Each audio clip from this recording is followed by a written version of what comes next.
And then that was when I said, "Oh, hi, we didn't see you there. Non-visible camera, audio recording, whatever the fuck. Welcome back to Stress Room Podcast. I'm Patrick, and right over here we've got Steve and Shannon." Hey, man, you're not Patrick at all. No, I am. No, I'll have you know, I'm also not a Krusty Krab. Okay. Don't you play games? Oh my god. Okay, so we have a lot on our plate, and we have so many interesting things to talk about. I just got back from Too Many Games 2017, went down for one day. What do you guys have on the roster? I have Wonder Woman. I got Cars 3. Awesome. So 2 movies in the convention. Yep. This should be pretty cool. I know, and surprisingly, no wrestling. I know, that's the big jaw drop of the episode. Wait a minute, Patrick's not going to talk about wrestling? Is this the same podcast? Oh, man. Well, there was a pay-per-view I could talk about if it really breaks your heart. And I could chip in saying I saw Monday Night Raw, and I haven't seen WWE in years. Well, the last time I saw wrestling was when the WWE was the WWF. That's how long it's been. Yeah, like ancient times. Yeah. Okay. I was kind of kidding talking about the pay-per-view. Because I actually really want to talk about Cars 3. Oh boy, yeah, because we had a heated back and forth about Cars 2 in our chat. Oh my god, yeah. I'm still sorry about that, man. I'm sorry. I apologized. That's all that matters. Yeah. Okay. So I guess I'll start with Too Many Games. So I heard a lot of people were going. A couple of our friends, Patrick, were there. Zenith will rule, and Lindsay, Comrade Kitty, Lala, whatever she would like to be called. They were there. I did see Zenith. Sadly, did not see Lindsay. I'm sad about that because I really wanted to walk up and say, "Hey, you were that chick that did the Pinkie Pie voice and that Equestria Girls parody on that guy's channel." Yeah, you did rapping a little bit. Yeah, and does Zenith have a panel? Yeah, Zenith had a panel, and I'll talk about that. This is awesome. So as soon as I get there, one of the first few booths I see is James Rolfe. Now, James Rolfe I have met several times, and yeah, James was the very first person I saw. And I look over at his booth, and they're selling DVDs. And you know what he also had on sale? Not only were they selling games and like old like props from the nerd, they were selling those shitty shark movie DVDs that James talked about. Oh my god. Really? Like Sharknado? I wanted. Yes. Oh my god. Wait, really? Yeah, there was like all the shitty shark movies from his top 40 shitty shark movies. I wanted Hammerhead, which was a DVD that like was impossible to open, but it wasn't there. And I was like, damn it. Like I totally would have gotten that. But anyway, no, instead I got what? So did MC Swigga call James Rolfe the name I really shouldn't mention? Okay. Oh, come on, not every gamer is not Voldemort. No. Okay, yeah, that's another thing. I did the video as MC Swigga, which is like I think the second time I've done it in that exact location. Did a convention vlog as Swigga. But no, it's funny because like I immediately asked James. I was like yeah, like just to get his permission. And I was like, hey, one of my friends asked if I could do a video of calling you the irate gamer by accident, and then you're like, what the fuck did you say? I'm like, are you game for that? And he's like, I think it's best not to start drama. He's like, I don't have anything against the guy. It's like, it's all water. I'm like, okay, yeah, we're not gonna do it. Yeah. Yeah. Which was for. You should have thrown Shannon on the bus. Like, well, it wasn't my idea. My friend's just crazy. Hey, I said bullshit, man. And thankfully that nobody went with that either. Yeah, that's true. Yeah, and but I did get DVDs from James. I got I got AVGN season 8, which was the season I didn't have, and they even had a Top of the Fourth Wall the movie on sale, so I decided to get that too. Really? Yeah. Strange, isn't it? I don't know why it was. Yeah, I know. It was like I don't know why that was there, but it was like, I'll get it. Cost $20, so I chipped in the 20. So went on walking a little bit, looked at some stuff, looked at some gaming stuff, tried to get some games, didn't really find any interesting ones. The closest one that I wanted to buy was Conker's Bad Fur Day, because I hear that game's great. Oh god, that game is awesome. Really wanted to play it, but right? I mean, that's a game where you can that was like one of the first mature rated games that was like marketed. Well, not marketed, but it was, it's designed to look like a kid's game essentially. Yeah, like the story behind Conker is just like very interesting, especially, and because I'm so old, I remember like seeing pictures of Conker's first iteration, which was going to be a cutesy Super Mario 64 Banjo-Kazooie collectathon, and second iteration, where it was still going to be the same thing, but it had a different title. And then Conker being all mature and stuff, I was like, and everybody thought it was like an April Fool's joke.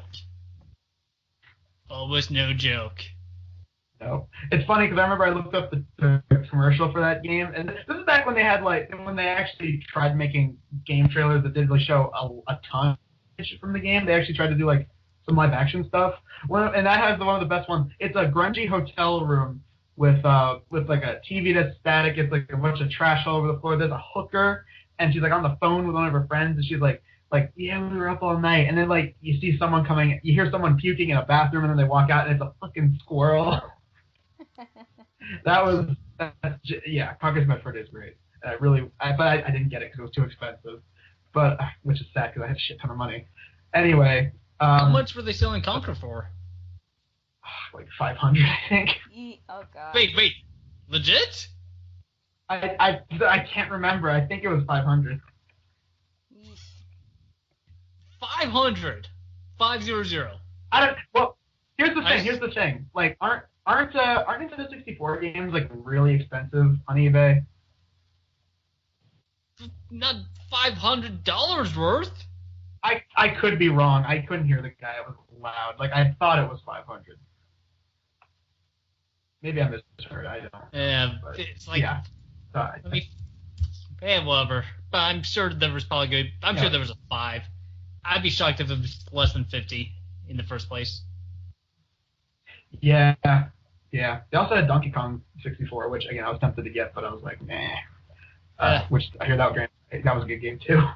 It depends. Because, I mean, that game's like... Yeah, that game killed off the collectathon because there was so many stuff to collect. I mean, I like the game. Here's the problem. Yeah.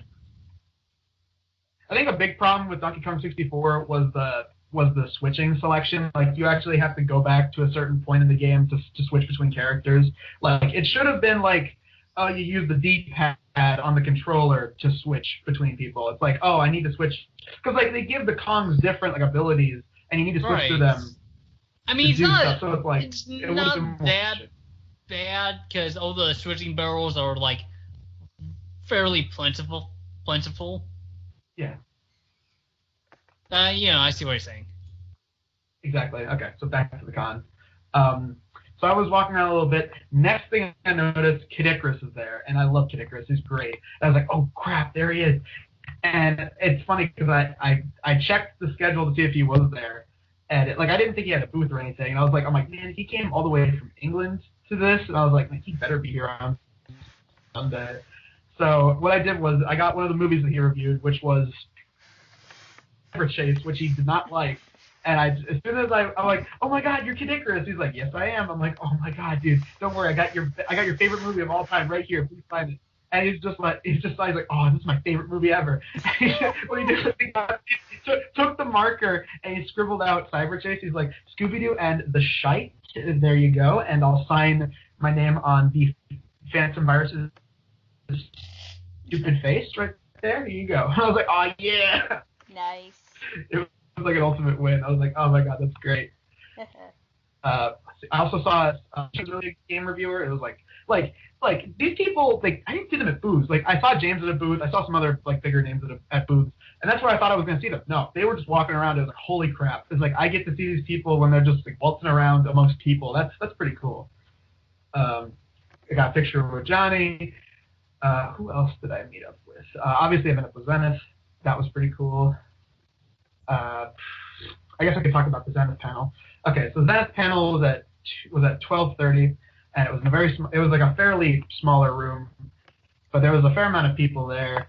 And Zenith talked about some of his favorite games, some of which which are fairly popular, like he talked about Persona, and a couple of others like that. I talked about Final Fantasy 14, I think, one of the more recent Final Fantasies. Probably 14 because she's been playing that. I'm sure. Now.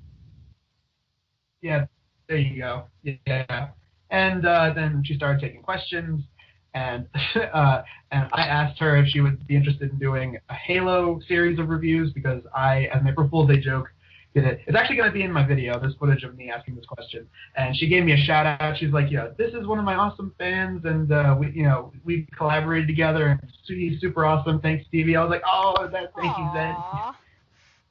And I even got her to sign my fedora that I specifically got that looks a lot like hers. And she wrote, like, Zenith loves you inside. And I was like, yeah. Aww. Oh, that's sweet. Yeah. It was really, like, just awesome. Let's see. There was some other people. Man, why am I blanking on this stuff? I saw a guy who was just as Mario, and I put that in the video. Yeah. In my video, there was a live rap concert, and of course I got that for the Swigga video. And I was, just jamming out to it. Shots of me dancing. I don't know.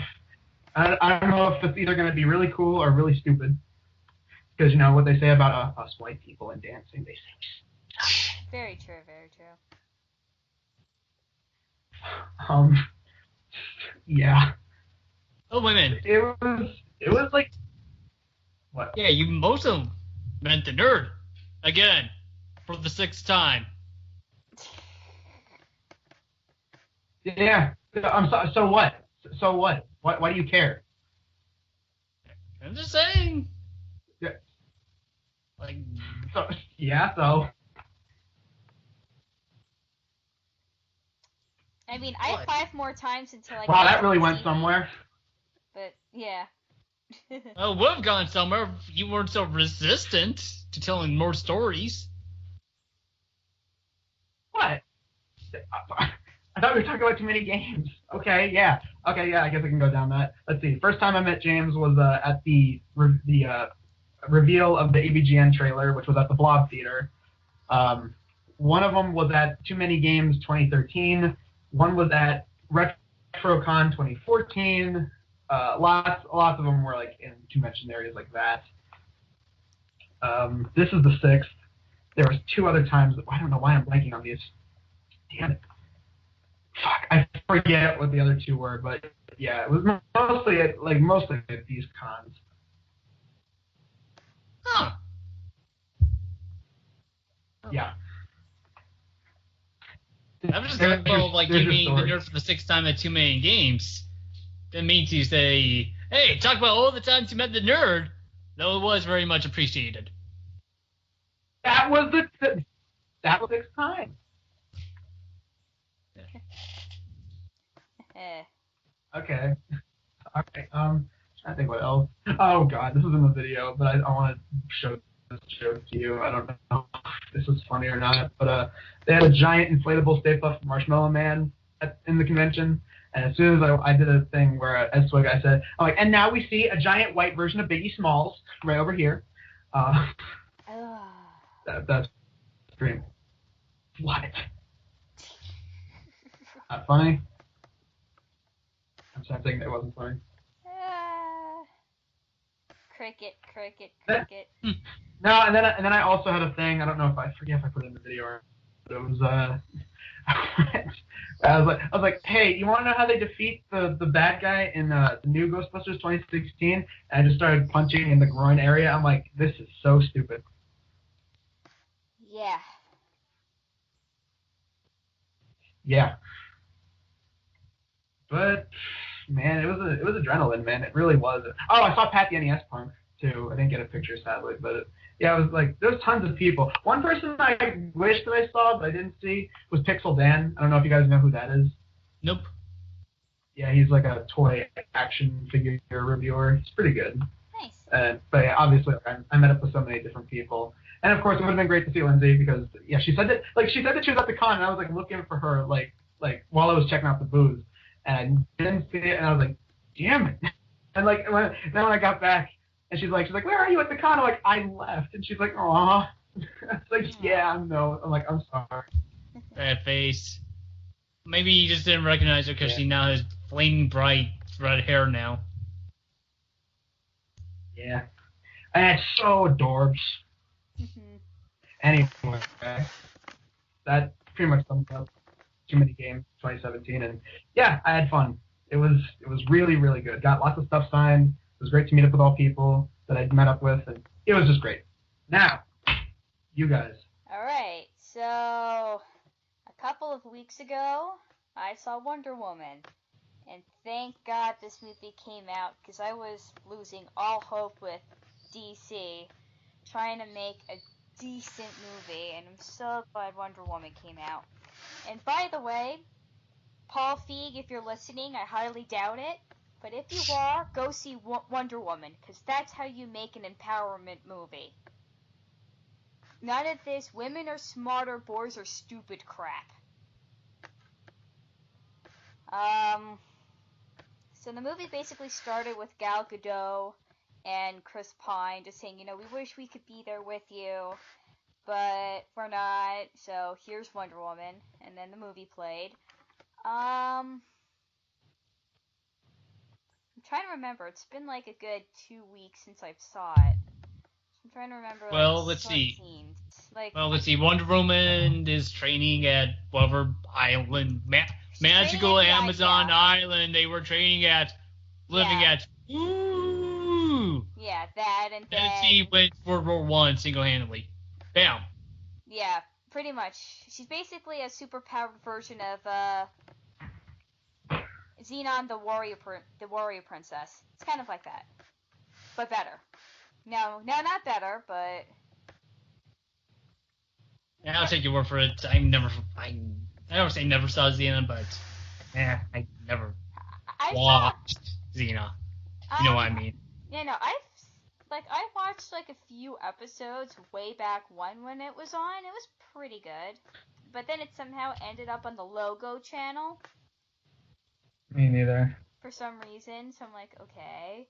Well, you never heard the rumors of Xena and what's her face being gay lovers? Well, when I watched it, no. The Logo channel? Yeah, it's the channel that hosts Drew Paul's Drag Race. It's the Did you just say Drew Paul?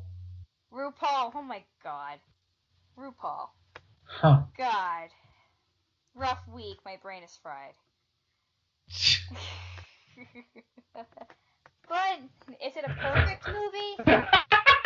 Drew Paul? Wow, okay. Brain is fried. Okay. But, yeah. I would give Wonder Woman 8 out of 10 stars. It's a lot better than Batman vs. Superman. It flowed a lot better. It's a good movie. Question. What's the question? Or is there? I don't know. Awkward silence. Okay, so that's about it. Crap, I guess Patrick I'm can on talk about delay right now. But Oh, he ended up offline? Okay, so we seem to have lost Patrick. Wait. Oh, no. Yeah. No, it's lost Stevie. No, Stevie was here like 2 seconds ago. Yeah, well, I didn't drop off. Weird, like he said you were offline. I've got a delay. Yeah, there's like a really long delay. So I think we should be good now. I hope. Stevie said he might be on delay. Yeah. Anyways, because I still sell like Wonder Woman opening weekend, and I'm pretty much with Shannon. I think the one thing that I could add to this is that there was a thing that really grabbed me was that there was this straight-laced innocence to it. Wasn't cynical, wasn't downbeat for the sake of being downbeat. I mean, I'm not saying it's every movie because there are some very devastating moments, but it's so innocent, so like blatant. Like the good guys are the good guys, and the bad guys are the bad guys. Wait, which movie are we talking about again? At this point, we're talking about Wonder Woman still. Yeah. Okay, good. Yeah, and so there's one thing that I would have changed. That's the bad guy, or the final bad guy is Ares, God of War. He's played by David Thewlis, who's awesome. And you remember, he has this mustache, the same mustache he had in the Harry Potter movies. Yes, I remember. I was like, Professor Lupin, why are you so evil? No. And he turns out to be, Ares. He still has that stupid mustache. Oh my god. You know what? I haven't noticed, but when I watch it again, I'll look for it. How can you not miss his mustache? It's like 10 feet and old bushy. I probably did see it, I just don't remember. But it beats turning into a Oh yeah, her brain's fried. Well, it beats turning into a werewolf, so it's not so bad. Well, a werewolf doesn't have a mustache. That's true. Patrick, thank you. That was a good response. Okay, He always does. But that's pretty much all I had to add to Wonder Woman. It's far away the best movie in the DC universe. And in fact, I think I'd probably even rank it with the top tier of the Marvel Cinematic, definitely equal to Civil War. Oh yeah. A lot of people are saying that, yeah. And that's probably it. Huh. And I'm trying to think all the Marvel movies, because I gave Wonder Woman and Civil War 9 out of 10. That may be it. Just Civil War. Maybe Winter Soldier, but okay, I'm digressing. Okay. All right. Okay. So yeah. So it's my turn. Yes. So over the weekend, I saw Cars 3, and I'm one of those crazy people who not only likes the first Cars movie, but actually thinks it's criminally underrated. And I'm with you there. I'm literally with you there. Yeah, now then again, almost the crazy thing I would compare it to, top tier Pixar, and I absolutely loved Cars 1. And then, there was Cars 2. Well, it existed. It has its moments. I don't think that's a compliment, though. It existed. it existed. This stupid fucking movie. It existed. I mean, apparently, from what no. I love this. Here's what everyone is saying. Apparently, Cars 3 actually pretty much eliminated Cars 2 from any sense of reality. They just should have ignored everything that happened in the second one. So I mean, that's pretty much Pixar's way of saying that's pretty much Pixar's way of saying, hey guys, we're sorry we made that piece of dumb shit. Please forgive us. We made a good Cars movie right here. All right, you think the first movie was all right? Yeah, here's a better one. Here, good. Just ignore the second one, okay? Well, yeah. And also, I was going to say that's also shit. What was I going to say before you interrupt me, Stevie? Oh, I remember. Say, Toaster is not the worst Pixar movie. It's the second worst behind Good Dinosaur. That's pretty much where my praise ends. No, wait. What about Monsters University? Where does that fall on your little spectrum? Never saw it. I saw it. A lot of people say that's the worst Pixar movie. I saw it in a theater, and even though that was the worst movie theater experience I've ever had, I still think it was actually not that bad. I think Wreck-It Ralph is totally underrated. But I digress. So, yes, please tell us. That's not Pixar, though. Well, Disney. It is underrated, I agree, but I mean, we're talking about Pixar, specifically. Alright, Patrick, continue. Yeah, okay, alright. So, like Stevie stated, yeah, Cars 3 totally ignores Cars 2. The only thing that even remotely references Cars 2 is that Jeff Gordon comes back for another cameo as Jeff Corbett. That is literally the only link. Okay. But also, like Stevie also implied, if you like Cars 1, Cars 3 is, almost as good. Okay. In my opinion. I'll say this. I gotta jump in because I dogged on you guys all the time. We had a heated discussion in our Facebook group chat. Things got messy. We eventually apologies were said. No feelings were hurt. I'll say this. As much as I was getting pissy about Cars 1, I'll say this. It is not the worst thing Pixar has made. I just think it's just...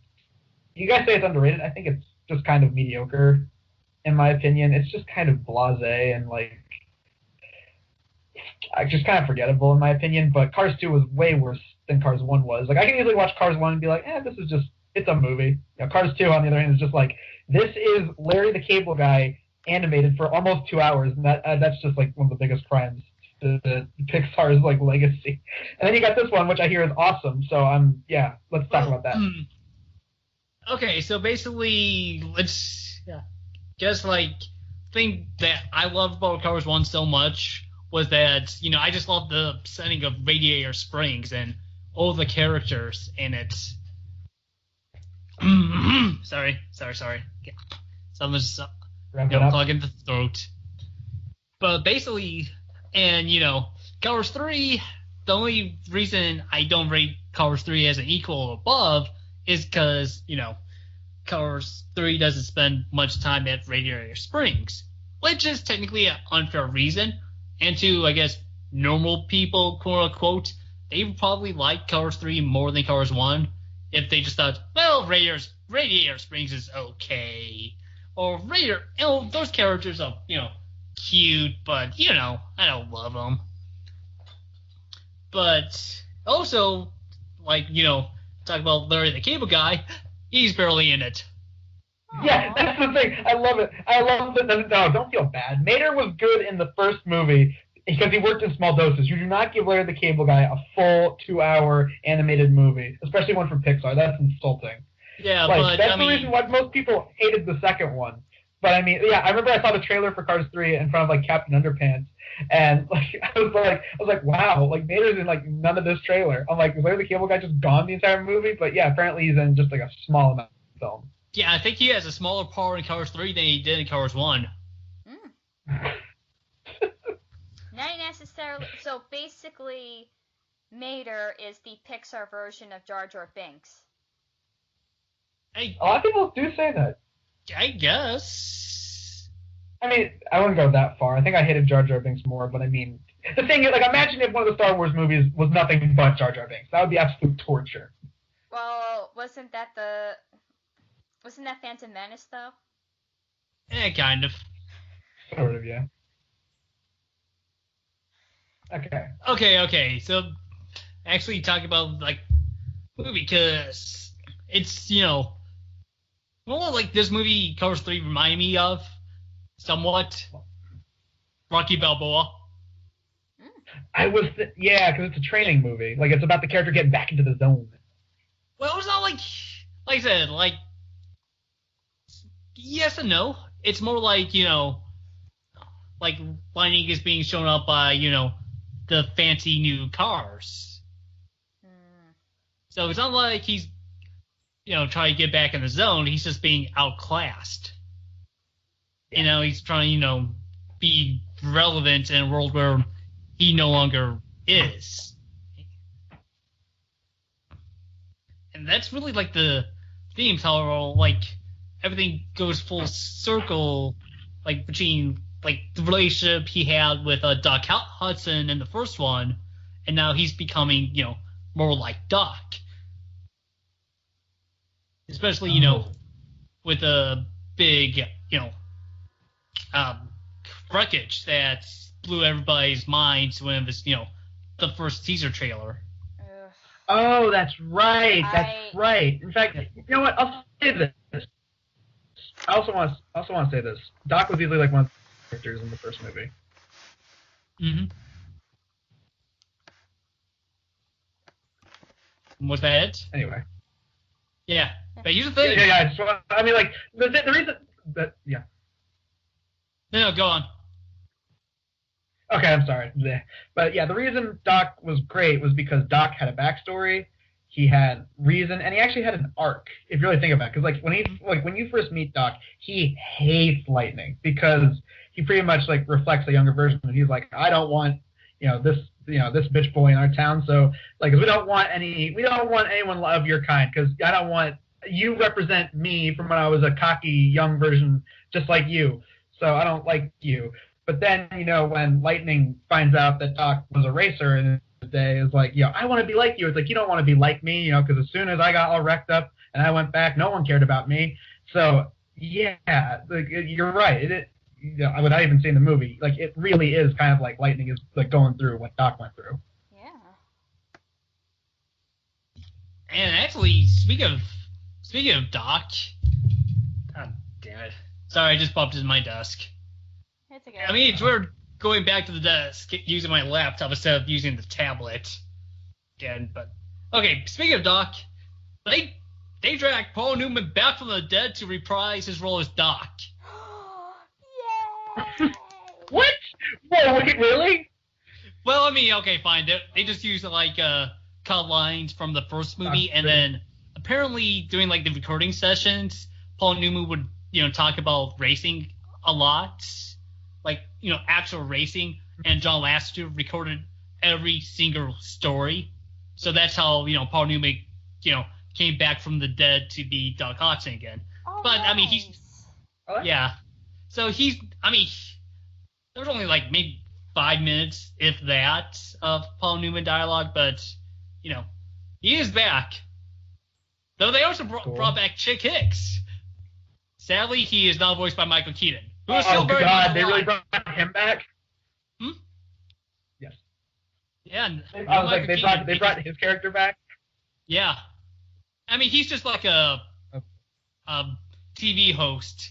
It's really like it doesn't matter who was the TV host. They just probably like, hey, we'll just put in Chick Hicks. People liked him, right? No, they don't.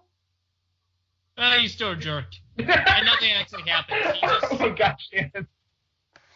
I don't. Yeah. I mean, the point is... People care, right? No. Yeah, the point is they dragged back, they revived Paul Newman to reprise Doc Hudson. They don't hire back Michael Keaton. Very much alive Michael Keaton to be, Chick Hicks again. But... Yeah, but okay. But like I said, I like Cars 3. I gave it like an 8 out of 10. By way of comparison, I gave Cars 1 a 9 and Cars 2 a 6. Yeah. So, Sounds fair. Yeah, so there's that. Also, yeah, both of you gave your movies an 8. That's pretty good. Yeah, who knows? It's just a coincidence. Yeah. 1.38. I think I like that. I guess that means I have to give my con an 8. No, you don't. I'm not you going give off it whatever score you want. Well, I mean, I didn't even give my convention a score, but I was like, you know what? Just so I can be with you guys, I'm gonna give that con an 8 out of 10. So now we can officially call this episode Stress Room 8 out of 10. You know what? That's a very good working title. Yeah, Stress Room 8 out of 10. In too many games with Cars 3. So too many. Too many 8s. Too many 8s. Too many Wonder 8s. I don't know. Oh God, too many wonder car 3/8. That's so terrible. Well, I'll have it all Alright. figured out by the time this is posted. So don't you worry. Actually, no, folks. Too Many Eights is a great title. It really is. Too many 8. Yeah, that does work. Stress Room Podcast, Too Many Eights. Yeah. Perfect. Alright. Okay. And then I guess the title card would be I'll be Wonder Woman. Patrick will be a car. Patrick will be lightning. Ka-chow! Ka-chow! And then Stevie can be Swigga. Yeah. Alright. Or wear the Zenith fedora in the picture, I guess. Alright. Guys, Either I think way. we actually need to do an ending. I think we do. I think we've come Yeah. down to the close. Let's stop dicking around. Yeah, All right, because I don't well, think the people thank want to you hear guys. like our debate for titles and what a title card will look like. Yeah. Well, all right. Thank you guys for listening to our very bizarre stress room. Not even stress room. I almost said tipsy gentleman. I'm so Oh getting my high on god. life right now. Ugh. I love. Yeah. Okay. Stress room. Thank you guys for our stress room podcast. I'm Steve, along with Shannon Patrick, and I hope you guys enjoyed the theme song that was edited in at the beginning of this episode. Shannon Bear edit this in, or this I could be will. very awkward. I will. I'm debating either the chorus only or the whole video. The thing is, we're going to have a theme song. Yeah. So Good night, everybody. Good night.